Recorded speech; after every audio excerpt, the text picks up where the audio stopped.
Okay. We're live. Okay, we're, we're live. Yay! Hello there. How are you doing, Elisa? I'm doing great. Great to be here. How are you? I'm feeling so good to be here. I mean, as I was saying to you before, it's a great honor to have you in this space. I really admire your work, your experience, and just your personality in the literary world so much. I'm so happy to be Oh, a part of this today. thank you so much for having me. It's an honor. My goodness. I'm just a rookie compared to you, so I'm Oh happy to be no, here. no, no. But I will say this: I'm really happy beyond this experience that. So we're in the South, obviously, Louisiana, and it has been ridiculously hot, even to the point where like 24 hours it was like 90 something degrees. Mm. But today I woke up, it was like 62 or something like that. Ah, that feels great, doesn't it? I went for a little jog and I felt wonderful. Nice, nice. And to make things even more cozy in my little Did you run here, tea? I have cozy chamomile tea with turmeric in it. I always say it wrong. Turmeric. Oh, I feel better already just watching you drink that. Good for the mind, body, and the soul. Healthy. Excellent. Yes. So we have some folks coming on, so I guess this would be a good time to go ahead and introduce ourselves to everybody. I'll just start off by saying, hey, everybody, I'm Maurice Carlos Ruffin. I am, I don't know, the chairperson, the CEO, the whatever of Sitting in Silence, which is a podcast and a newsletter I've been running now since almost 4 years ago now. I'm author of several books, but my most recent book is The American Daughters, which came out um, within the past year and a half, and this is it. Isn't that a nice cover? And Pretty. of course, co-hosting today is the great Elise Esperanza. I see you're covering the background. Tell us about yourself. Well, thank you. I'm so happy to be here, and it's exciting to see people popping up on this on the live feed. So thanks to everyone for chiming in. Um, I am a debut novelist. My novel behind me, The Italian Prisoner, came out in 2022, and because it was taking so long to do the second novel, and I so admired all my friends on Substack, and especially the work that you've done to keep in touch with people and to illuminate the literary life. I started my own Substack called The Bricklayer's Daughter in January, and it's been so much fun to have the different set of writing muscles to exercise. So Oh my working hard goodness, on novel number two. I love reading it so much. I mean, you get this Oh, wonderful mixture of your own personal family history, but then also the sort of writing life. And for me, I found it to be very refreshing to read it in these times, especially. I just love the vibe. thank you so much. Thank you so much. Yeah, it's been great. It's been great. I had a revelation not too long ago that I had this whole other career and corporate America and government and other things, and I know you can identify with that. And then some of the stuff I learned and the experiences that I had in during that time might be useful in the writing life. So I'm trying to make that translation. Yeah, that's something I wanted to talk about because, as we get into it, people who are watching live know that if you want to ask any questions, drop them in the message box, and we will try to get to those questions throughout.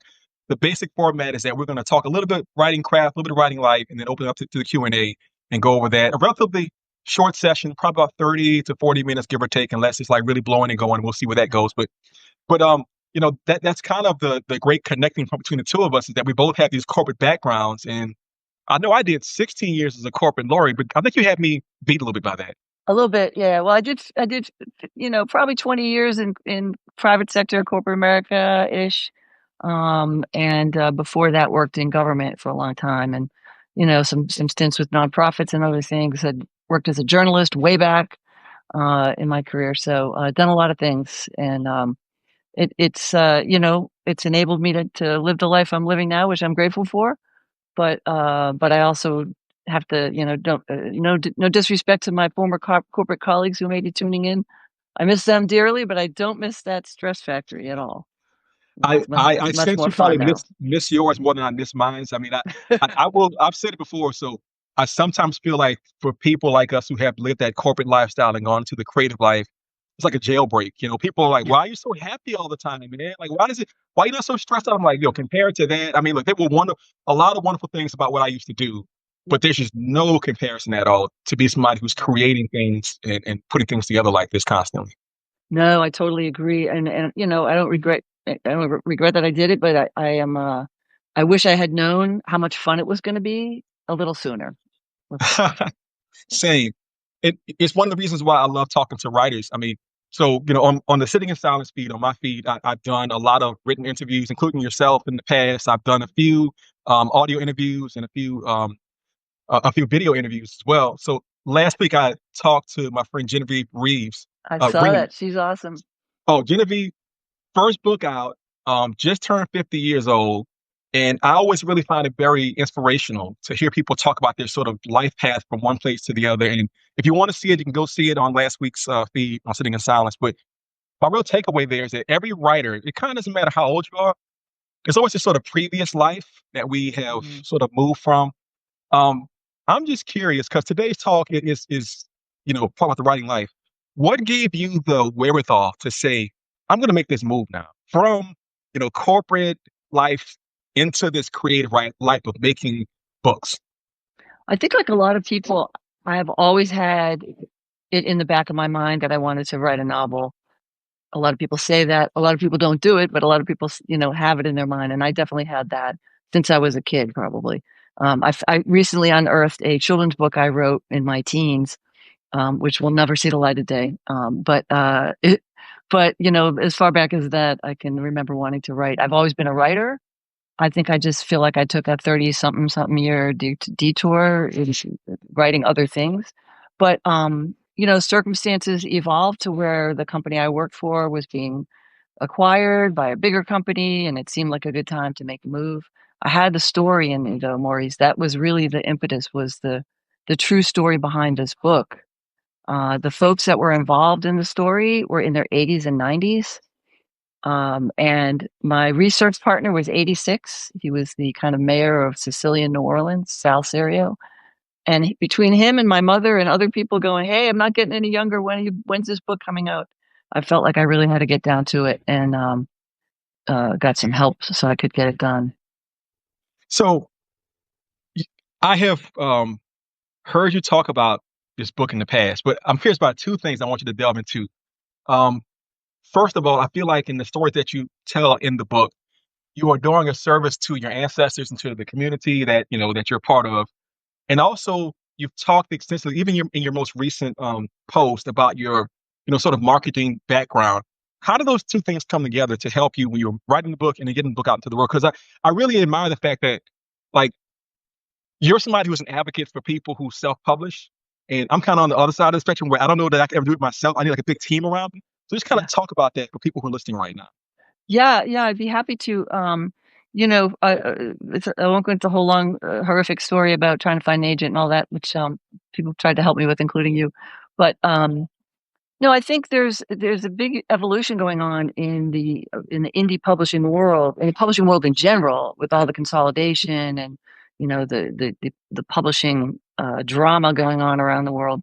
But but I think that people who want their get their story out, but don't necessarily want to go through all of the hoops, or can't, or can't afford the time to go through all of the hoops to get it out. If I was 30, maybe I'd do it, but I'm not anymore. Doing the research.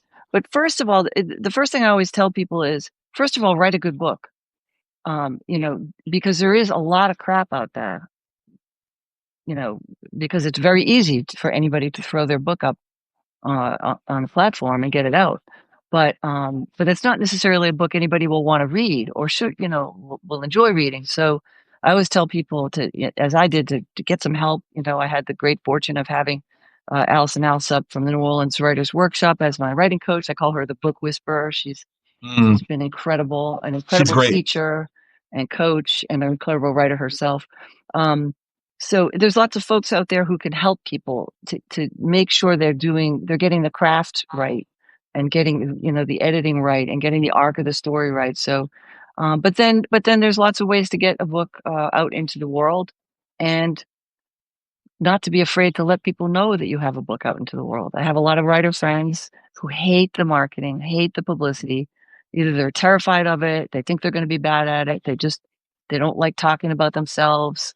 Whatever reason, they think people are going to laugh at them. I don't know. There's a lot of imposter syndrome out there, and I always try to cajole them a little bit and give them some tools to use from my old marketing background, which has been super Mm, helpful for me, Mm. but to just say, "No, you should be proud." And you've been great with this message.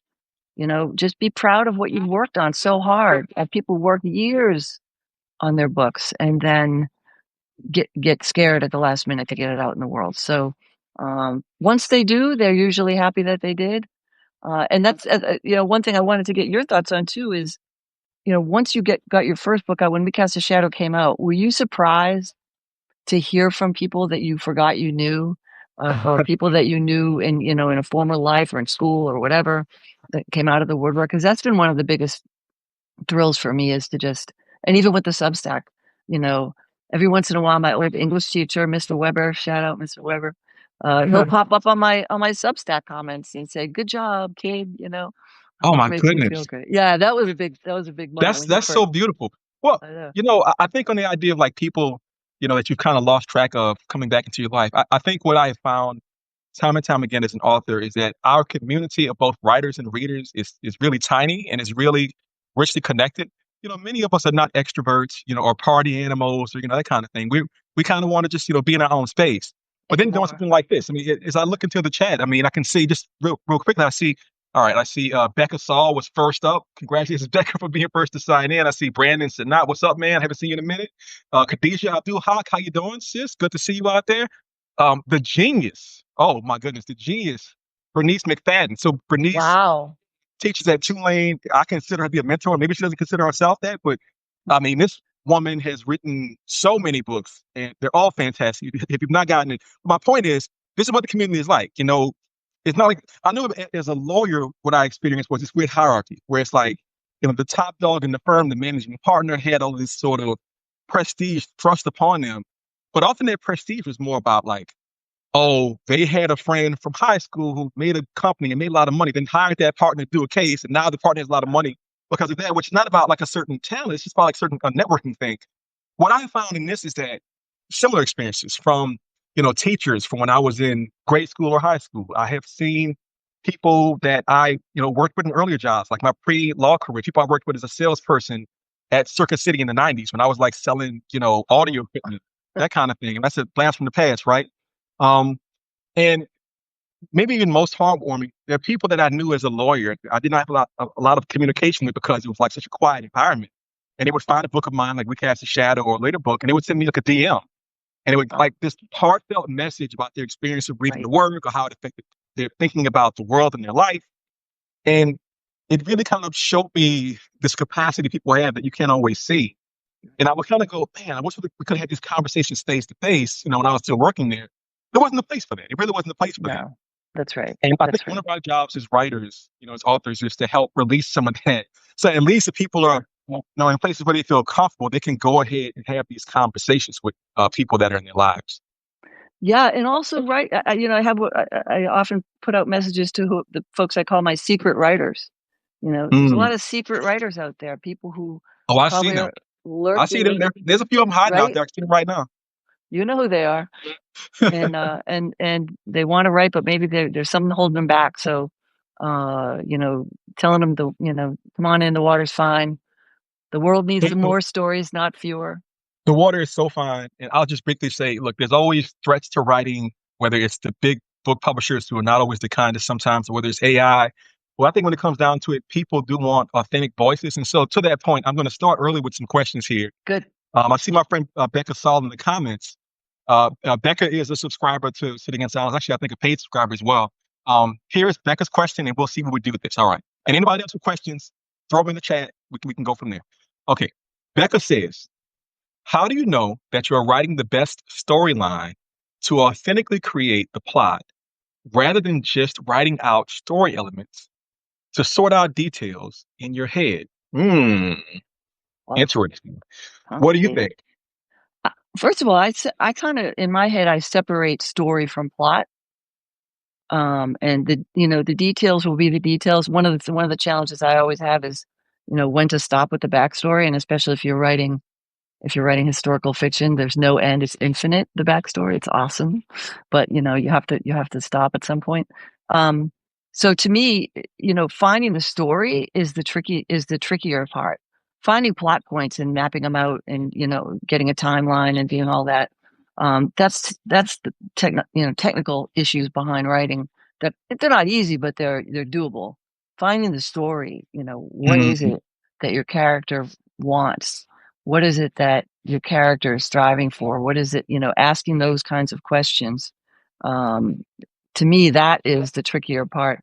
And I in preparation for this, I was looking through some old advice that I got, but from folks when I was at various writing, conferences and book conferences, and the great Imani Perry. I had Mm. written this down a while ago, and she said, "Ask yourself, what is the point, the particulars, the mystery, the beating heart?" Oh my goodness. How good is that? That sounds like Imani. And I guess I can always give little advertisements. So Imani Perry, if you don't know, National Book Award winner, Genius Grant winner, fantastic person, fantastic writer. Um, she is she's just so wonderful. And I got to do her New Orleans event, and I also she's been on Sitting in Silence. So if you want to see the interview with Yeah. her, go ahead and have a look at it. It's in the feed from about I think maybe early August. It's a wonderful interview with her. I think to respond to that question as well, I would say so I think story, think of it as sort of the big idea and how it all plays out. And so a certain extent, maybe you pursue the idea of writing a book because you have the story idea, but you don't know what this sort of it's indefinite. Like it just kind of goes into the mist, Right. further and further and further. The plot is more or less this thread of events where there's a sort of cause and effect relationship, over and over again throughout the piece. Some books require a tighter cause and effect, like say a thriller or a mystery. Some books require less cause and effect. So if it's a sort of existential drama, I had a post a few weeks ago, and it was probably the biggest post in the history of Sitting in Silence. It was sorry, but nobody wants to see your protagonist sit around. I got so many responses on that, and people I love mostly that. got the idea I was saying to it. But a few were like, "But I like watching protagonists sit around and think." And it's like, no, no, absolutely. Sitting and thinking and that sort of interior work is a part of most work. But at the same time, we must understand that um, plot is really important to most things. We want to see a level of movement, The and so I would conflict. I mean, just yeah, all of it. Yeah. yeah, I would just say in answer to the question, um, I think that there's a place for both things. I think that I will often give the advice to my students, just go ahead and write a full draft. Don't overthink things. Just get as much of the characterization and the setting and the plot points on the page, because invariably most people are going to change it like 80% by the end of the process. Right. And I think the work of being a writer is so wonderful because unlike say being a gymnast, like a 19-year-old, lady gymnast, where you're in the moment, you must get that triple lux, whatever it is, perfect. For writers, you can do it and then put it down and then takes time to come back to it. And I will say for myself, I seem a lot smarter than I am. I'm really smart, but mostly if I can go back and make things better and better and better and better over time. The first draft of anything, as has been said many times, is just total shit. We know that for a fact, and that's Right. totally okay. So I think it's important to keep both of those things in your mind. Plot is important, details are important, story is important to keep it moving. But that's a wonderful question, Becca. Thank you so much for that. Really great.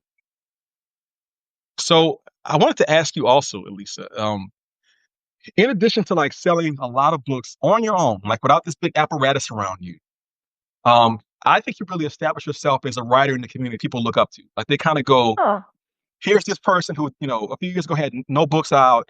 She has books out. She is selling books. She is touring. Um, I'm hoping it energizes you. Like, how do you feel like doing all this work to make sure that the book gets out into the world? it does energize me. I mean, all it takes is one person to, say that the book touched them on some level, or something I wrote meant something to them, and even in some cases, people can see the traces of my family if they know my family, if they're reading the book. But um, no, I think it does. It is energizing for me, but I am an extrovert, so I'll cop to that. I'm an ENFJ or something on the Myers Briggs, so Holy it's a cow! little. Yeah, I know. It's There's only 3% of us, so it's a little easier for me than it is for some people to be out there. But I think that even the most introverted writers I know, when you get them talking about their characters or about their story, they kind of come alive, and that's what I think readers want to see. But to me, the readers, it's all about the readers. It, you write into the void. Sometimes you sit in your office by yourself writing, but until you connect with the reader, or until I Mm. connect with the reader, it doesn't become real. Oh, absolutely. I couldn't agree more to that. Let's see more shout outs from the chat. I see we have a lot of people here. Now, keep in mind, this is being recorded. So if you want to watch it again or share it with your friends out there in the world, feel free to do that as well. This is open access to everybody. I see, let's see. Oh, Alicia J. Perry, how you doing about this? This is so good to see you. Let's see. Say you, how you doing? Oh, Claudia Baker. Barker, excuse me. Claudia has been so supportive of Sitting in Silence, what we do at Sitting in Silence. Thank you for Fantastic. that. Me too. Yeah, let's see. Tawanda, what's up? Good to see you. Hope you're having a nice day. Oh my, okay. Evan Mallon is a special case. You can see his name in the list of watchers. Okay, so Evan is my former student, but really I feel like I'm learning from Evan. Evan is in the process. So uh got an MFA, got his degree a few years ago, has been writing, and sharing his drafts with people in the community. And I don't look, I'm just gonna say when this book comes out, whenever that time is, it's gonna be an amazing thing. And I will also say Evan is the first I think, non-published author I interviewed on Sitting in Silence. So if you go way back about 2.5 years, I have a written interview with Evan Mallon, MFA student, when he was in the program, I think.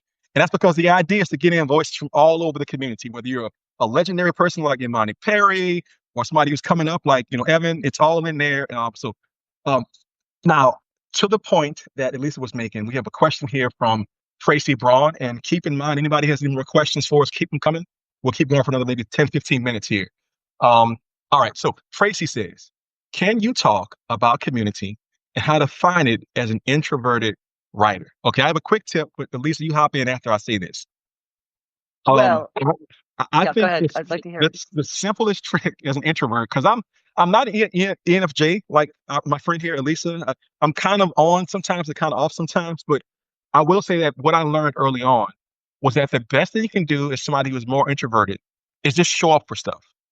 You know, it depends on where you are, obviously, but in most major cities, there is a writing community that is either giving readings at bookstores or independent readings in the community. Some places have writers groups that are having these sort of get-togethers to work on materials together. If you can't find any of that stuff, make it yourself. Make your own writing group. Just sponsor your own, open mic night for either poetry or for prose. And failing everything else, make sure you go to conferences, conventions, festivals. Um, and lastly, if you can't do any of that stuff at all, just get online. There's always things happening online, even like this to a certain extent. Um, and it's just a matter of putting yourself out there. And what'll happen is, writers recognize each other very quickly. And it's very easy to make friends as a writer because it's like two little like chihuahuas sniffing each other, like, "Oh, you're a writer too. Oh my goodness, you're a writer," and then it just sort of clicks. And so, I will say that and to give Lisa a chance to chime in here, that the interactions I had as a lawyer were much more formal and networky. Like, "Hey, I'm a lawyer from New Orleans. Give me a case so I can make some money off of our experiences." You know, fellow lawyers. But as an author, it's the exact opposite. You're just at a conference or at a reading, and somebody goes, "Wasn't that interesting?" And then you go, "It sure was interesting. Here's why." And the next thing an hour has passed, and you're like sharing your cozy chamomile tea together, and you're laughing, and now your best friends trading phone numbers, email addresses, and that sort of thing. So, Elisa, what do you think?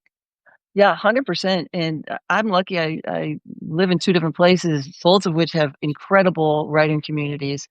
Where I am in the summer here on Martha's Vineyard, we have started our own writers group called the Washer Shores Writers Collective. We actually kind of sneakily modeled it after Podunk, so shout out to Podunk. Um, Sound going and on? and we just put out our first anthology this summer, which is so exciting, called the What's it called? Washer Shores Review. Oh my, Washer that's Shores is kind of a term for people who weren't born here and washed up on the shore. So it has been an incredible group of women, and we support each other. We cheer each other on. We help each other solve problems in our writing. Some of us are better at marketing. Some of us are better at creative thinking or research, and we help each other out with all kinds of things. So, yeah, even if you find two or three other people wherever you live to try to, and it doesn't have to be a critique group where you switch pages and read out loud and have it be all formal. It can be just getting a cup yeah, of coffee and yeah, saying, "Hey, what are you struggling with this week?" And invariably we're solving each other's problems every single week when we meet. So I totally agree. And then I was so pleasantly surprised at how generous and open the writing community in New Orleans was in welcoming me in as a complete late blooming rookie, and a little insecure about the first novel.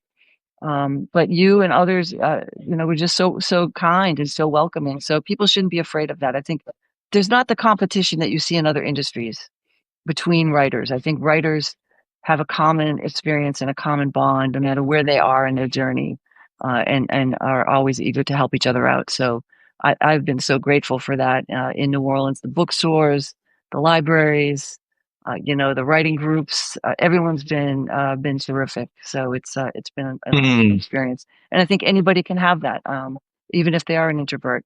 I mean, what's better than going to a bookstore for an introvert, right? Just say hello to the bookseller, introduce yourself, and when your book comes out, hopefully they'll remember you. That's such a wonderful answer, Elisa. And I see comments from, let's see, Kate Allman said, I've had such good luck just showing up. Thank you for that, Kate. I see Tracy Braun says, oh my God, love your answer. I love your answer too, Elisa. That's fantastic. And look, I was in New York about a month ago for my birthday, 3 weeks ago, give or take. And I remember going to Books or Magic for the first time. I'd always seen it, on social media. They have a great social media presence. Iconic, yeah. Iconic, and I walked inside and look, I'm a published author, I felt nervous. I'm like, I don't know the booksellers here. And yet you go to the front counter, these three people are sort of hanging out. And I just kind of said, hi, I like books. And they kind of go, hi, we like books too. And then we just started chatting for 15 minutes after that. So it's really as simple as that. And I suppose as we, take some more questions here in the Q&A, just drop in the chat, I'll say it's sort of straight craft advice. One of the questions I get so often is this idea of how do we get ideas for writing? How do we get started? And I would Mhm. just say briefly, you need to look around the world, but don't let the world disturb you to the extent you can't write things. Yeah, I'll paraphrase writers like James Baldwin and Toni Morrison, where they just basically say, our work is there are times like these. And so I get stressed out with looking at social media, looking at news sometimes. But I do find that if I can sort of take a couple of steps back and go to my laptop and open a document up, just a blank page. And I never know how it's going to manifest. Sometimes it comes out as the beginning of a short story or a possible novel. I surprise myself if I'm like I try to write a poem and it's like just this nice tight poem draft that I get sometimes, that's like once great. twice a year.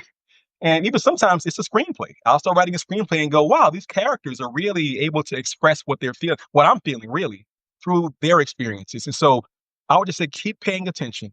Don't cloister yourself too much and try to let that translate through your soul and body. I know you're working on more stuff yourself. Does any of that resonate with you, Lisa? Yeah, 100%. And the other thing I'll just throw in, which may seem so obvious, but to some people it is not, is read. Read, read, read. James Baldwin said, read, read, read. And then read some more. I think I'm always surprised when writers tell me they don't have time to read, uh, because I don't know how you can be a writer and not also be reading. So that one I definitely would throw in there. But yeah, no, that all resonates with me for sure. And I'm the type of person that sits around in a doctor's waiting room or airport gate, and I see 10 stories I want to write. I overhear conversations all the time, and I'm like, ooh, I want to know more about that person. And I'm making up lives for them and backstories for them all the time. So, Oh um, my goodness. so I've had that the might be just a prompt for someone who's looking for a story. Next time you're in a line at the post office or whatever, start eavesdropping and see what stories you hear. I was going to say to that point, I think it's really important to find ways to get started. And prompts is one of the best ways I know of. Yeah, Look, I have students I work with, and often they'll say, "Well, how do I get started?" And look, you can just Google prompts, and right. you'll find literally like a billion prompts out there. Um, in my personal story, that's kind of how I got started. I was leaving work, maybe for lunch or maybe after work, and I go to a coffee shop. I'm like, "What's my idea? I don't have any time to play around today, or if it's a Saturday morning." And I was like, find a few prompts. And I would just Yeah, not think about it, just start writing and see what comes out. And I guess what surprised me is that what often comes out, at least for me, is that there's some variation of people that I've known and loved in my life, my family and my friends, right. people I grew up with. A lot of what we write, I think, at least for me, comes from like my childhood, people that have been gone for a long time, people I haven't seen in a long time. Mhm. And there's something about sort of visiting with those either spirits or folks from the past or my own childhood that creates something. And again, prompts can get to these places inside of us that's hard to access. That's hard to access if you try, but if you just sort of do the prompt, it'll Right. bring you there so fast. Right, right. It's so true. No, I hear my grandma Speranza's voice was heavily in my head when I was writing The Italian Prisoner. I had a funny idea yesterday for prompts. You get these text messages from random bots and trolls and people you don't know that pretend you're in the middle of a conversation with them Mm, sometimes, and these weird text messages that you get, and they're just trying to lure you into a conversation.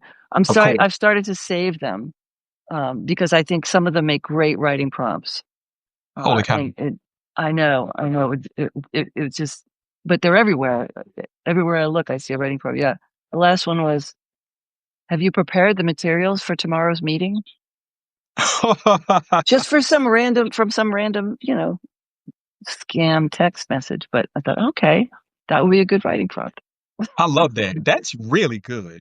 That's really good. I Let me see what think I I'm did. gonna have to give that advice and attribute it to you. I've never heard that before, but we all get those text messages that are so Right. annoying They're and so scary. annoying, right? Yeah. Now you can put them Yeah. to good use.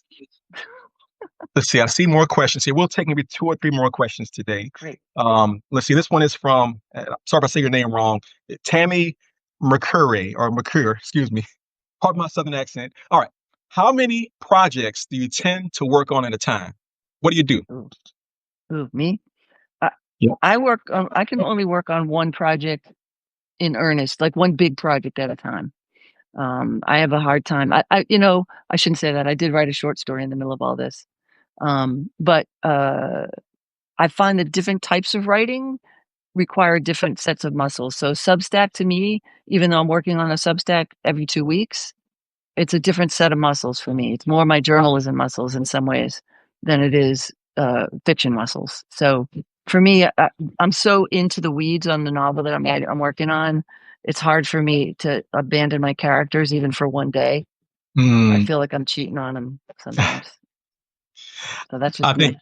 I think that's great. I see Kate Altman said, "Love that possible spin on the annoying text messages." And I try to always fit in somewhere, either in conversations or in writing, this idea that writing should be joyful. It shouldn't feel bad. And if you can use like negative things and sort of spin them or flip them or reverse them, poets are really good at that. That's why I love talking to poets about writing. They're so good at just taking whatever it is and just reversing Yes. it, kind of going. I never imagined that. I would say that for me personally, how many things I do at one time is a variety of things. I think typically I'm like you, Elisa, where I'll have one big project going. But I have found, like over the course of my writing life, to the past 10, 15 years, if I allow in a lot of smaller projects that may seem annoying, but often they will get a lot of energy from the big project. And it allows me to sort of step away for like a day or a week or a month and then come back to it with renewed energy. So for me, Yeah. I've definitely had a practice of doing lots of nonfiction. I will take my personal rule is I will take 95% of my nonfiction projects. If it's, I don't know, Time Magazine or some college literary Right. magazine, I'm just going to say yes to it and then figure it out after the fact. Um, Yeah. if there's something like poetry, where I'm like, I want to make my mind feel different right now. So I'm going to write some poetry for the next few days and see what that brings me to. Or even like short stories as well. Um, and what I find is that somehow it's a virtuous cycle. The stories will feed the big project, Hmm. and then the big project will feed the small project, and it keeps going like that. And if Yeah. if I have too many things going, maybe I'm a type A too much. It makes me move faster and more efficiently. Um, and Cool. lastly, it defeats my procrastination because if I'm writing a big project, at some point I kind of go, I don't want to write this book anymore for whatever reason. And so I'll step away and do some other thing for Yeah. a while, and then I'll go, I want to get back to my book now. That kind of always Yeah. happens. Rather than forcing it. Yeah.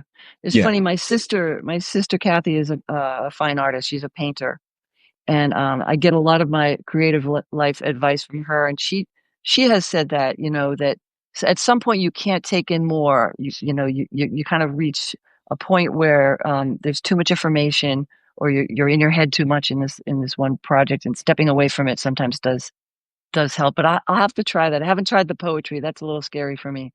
But look, Uh, poetry is scary, but at the same time, it's like in a fairy tale, like a child's fairy tale. The scary forest is full of beautiful things. And so uh-huh. if you go there, you will find beautiful things.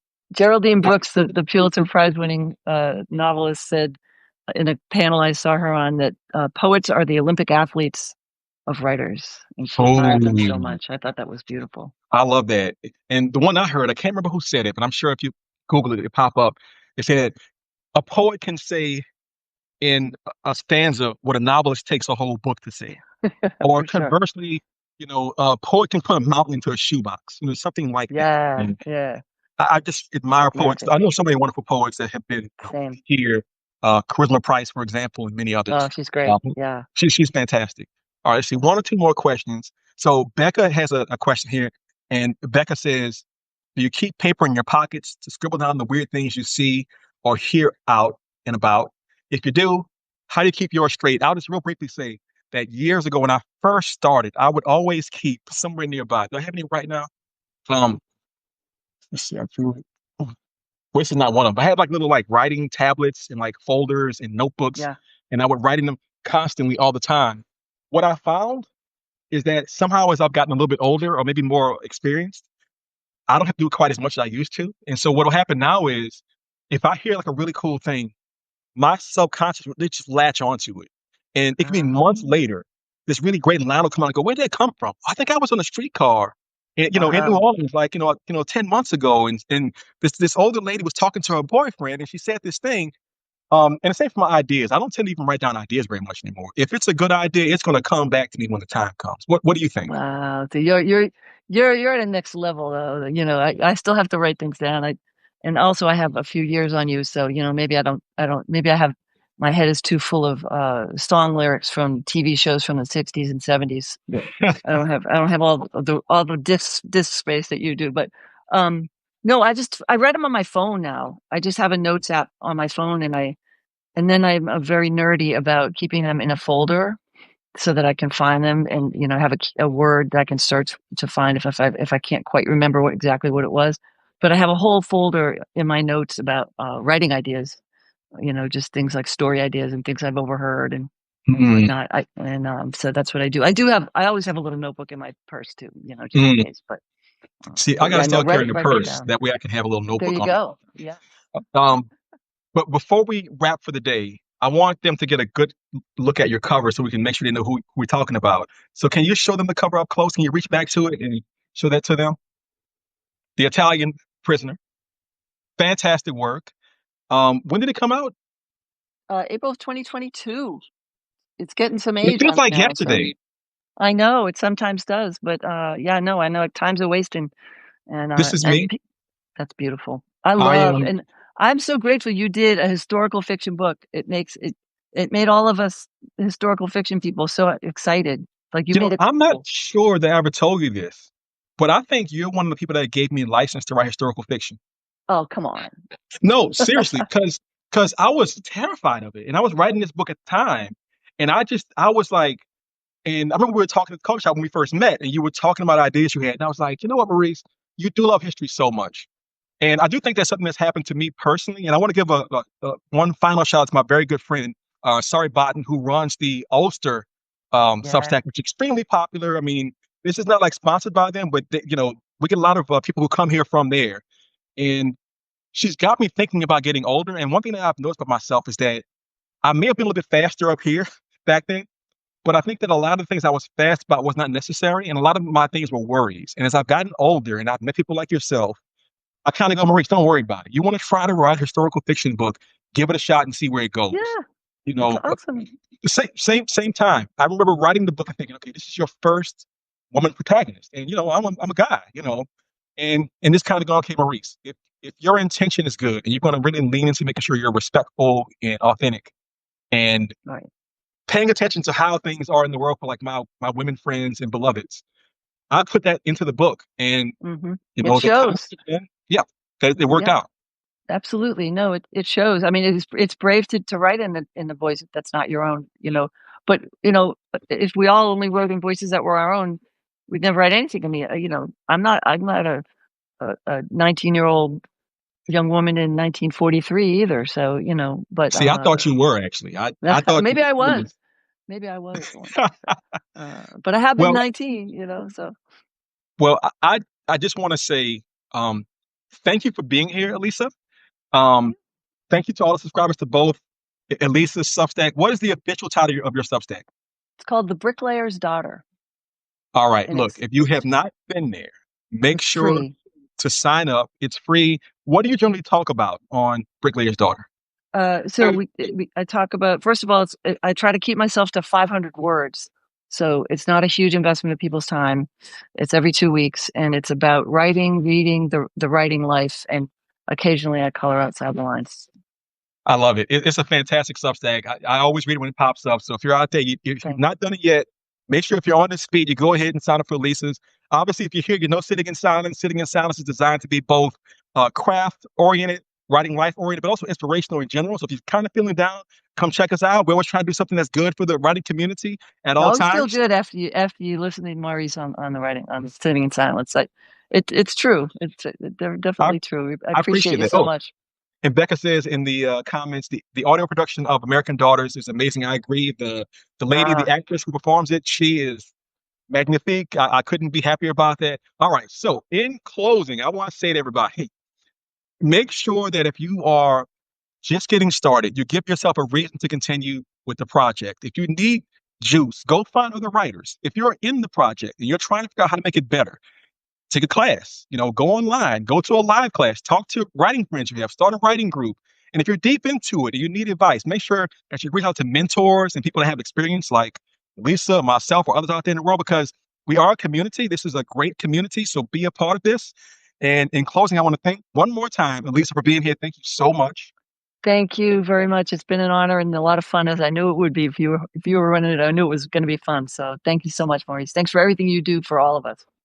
Of course. All right. Be sure to sign up for future feeds. And if you're not a paid subscriber, consider that. It helps keep this whole thing going.